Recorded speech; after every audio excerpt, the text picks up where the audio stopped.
Randomness. It's fun to be random.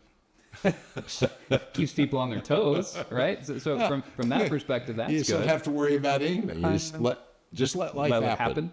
Yeah, you could. Tends to be you're not very efficient through that process. We're wandering all over the place, no real direction, no real sustained momentum in any one direction. I think of the idea of the science world of a minimum enthalpy and maximum entropy. That's the idea of just random chaos everywhere. That's where natural systems are headed. The natural systems are headed to randomness.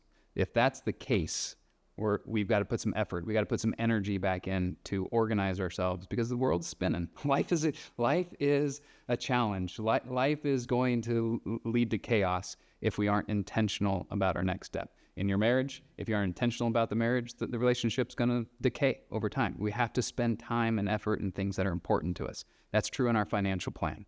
If we aren't being intentional, it's a very good chance that it's going to come apart. So if we want to be our best, we need to mitigate randomness. Right? 100%. And so that's where the financial plan comes into effect. The financial plan is going to get us on the same page. If we're husband and wife, get on the same page, know why we're doing what we're doing. Every decision we make has trade-off, has consequences. We talk about this regularly. Every dollar I spend, it affects every other dollar I've got. I can spend it, save it, invest it, or give it away. When I do one of those four things, it affects every other opportunity we've got. Being intentional with what we have, with the resources that we have, is critical to our financial success. And the tools to be intentional that defeat randomness are?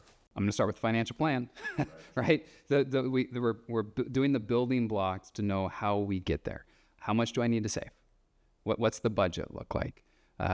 In our spending side of things, if we're spending too much, we don't have enough to save. So how do I balance today's consumption with our long-term needs? So if we want to be our best, what day should we start being intentional? 20 years ago would be good. Today is the first day of the rest of our lives. Let's get organized, let's get intentional, and let's pursue our future dreams one step at a time.